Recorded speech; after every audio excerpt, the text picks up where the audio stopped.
The Triumph TR line of sports cars is a long and illustrious back catalogue that some purists argue ended with the TR6. Well, it didn't. In 1975 came this, the TR7, the last all-new car to carry the TR name. So why is this car so abused and neglected? Why doesn't it get the love or appreciation of its predecessors? Well, let's take a slightly chilly top-down drive in this TR7 Roadster and find out.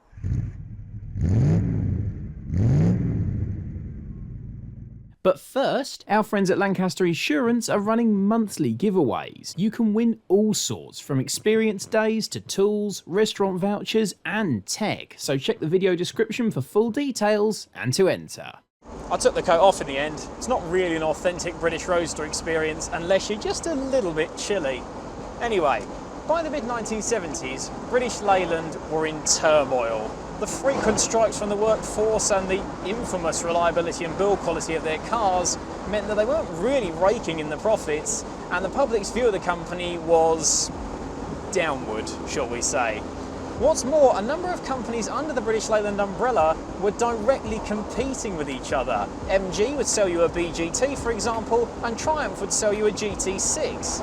And those cars were direct rivals. What Leyland management wanted was an easy and successful export car that could quickly bring in high profit from foreign markets. They tasked MG and Triumph with designing a car for that brief. Now, MG's proposal was what became known as the ADO21, a mid-engine sports car with hydroelastic suspension, not dissimilar to what the MGF would turn out to be nearly 20 years later. Triumph, meanwhile, had asked the American market what they actually wanted from a sports car, and they said they wanted front-engine, rear-wheel drive, simple and traditional and easy to work on and repair. So that's what they presented, a front-engine, rear-wheel drive sports car codenamed the Bullet. Now, Triumph's sports car proposal ultimately won out. Harris Mann stepped in to redesign the Bullet slightly for production.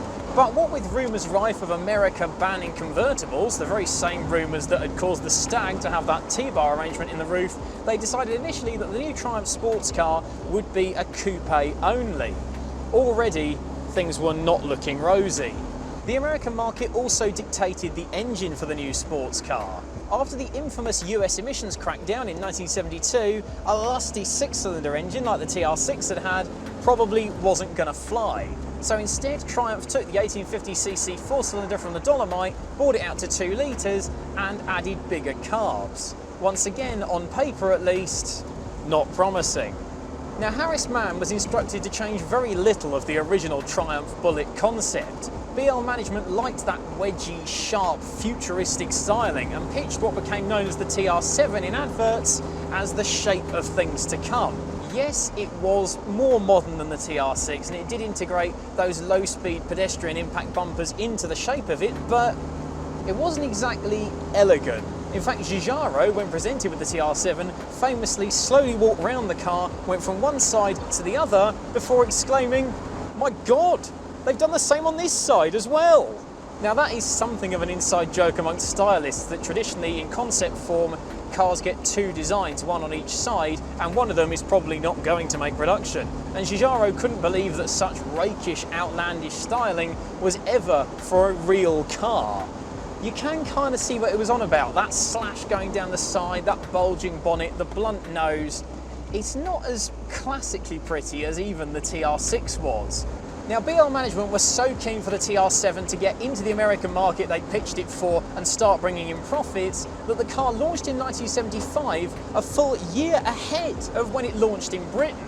Now, that meant that American journalists got hold of it a year earlier, and they liked the TR7.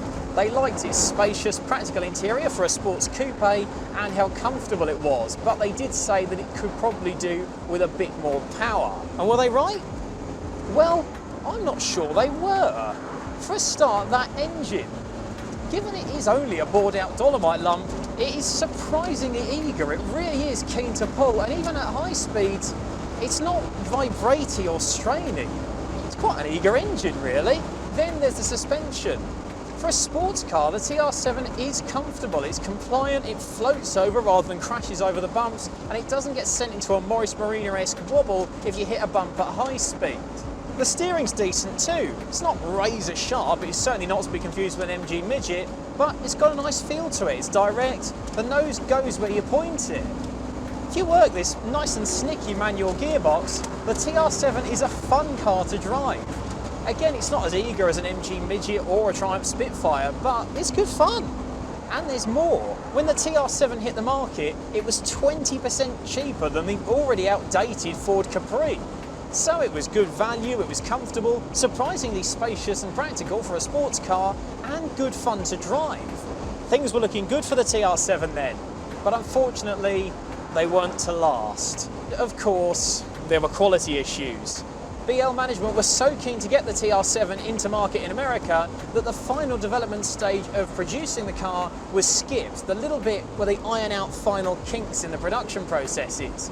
And that meant that it wasn't that well made. It was unreliable. One TR7 actually overheated during an autocar test, and bits of trim weren't unfamiliar with falling off if you slammed the door too hard. And it goes on. In 1978, TR7 production was moved from Speke to Canley in an effort to improve the quality. But doing so meant ditching the 16-valve Sprint and the Lynx 2+2 coupe variants that had been in development at the Speke plant. So two new models that could have revolutionised the TR7 never came to be.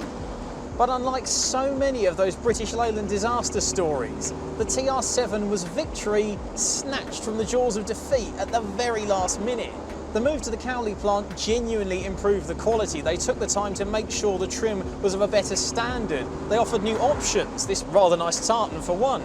More colours were added, a 5-speed gearbox was introduced. And with the threat of America banning convertibles very much out the window, in 1979 we finally got a TR7 Roadster to give you that authentic, wind in the hair, slightly chilly British sports car experience. Even the styling was improved by the convertible version. It is just that little bit more elegant, and suddenly a lot of those rakish lines do make sense.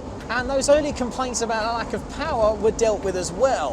In 1978 came the Triumph TR8, a TR7 powered by a 3.5 litre Rover V8. Finally, a hairy-chested Triumph sports car was back, and the Americans lapped up the TR8. A couple of years down the line, Britain was finally due to get it as well, but unfortunately, it wasn't to be. Before the TR8 could even be produced for the right-hand drive British market, the car was killed off, and unfortunately that would be the last car to wear the TR name, what with the Triumph badge being killed off altogether in 1984. It's kind of sad really. Triumph were willing to give their all for the TR7. They put their everything into making this the best sports car it could be. They pandered so much to that crucial American market, and the Americans loved it and bought it in their thousands. And yet ultimately, it was let down by those typical BL quality problems, those typical strikes from the workforce, and of course, a number of variants that sadly never saw the light of day. You could look at this compared to the TR6 as being a bit limp of wrist. It's not a white-knuckle, hairy-chested 6-cylinder bruiser, and it's certainly not as elegant or as stylish to look at. But that's what gives the TR7 its appeal. It's different, it's quirky, it stands up on its own merits rather than just relying on that TR badge to make it successful. Slowly, people are coming round to realise how brilliant the TR7 actually is, and they are going to get more in demand. Prices will start rising. So you need to grab one now. Go on, start a wedge fund.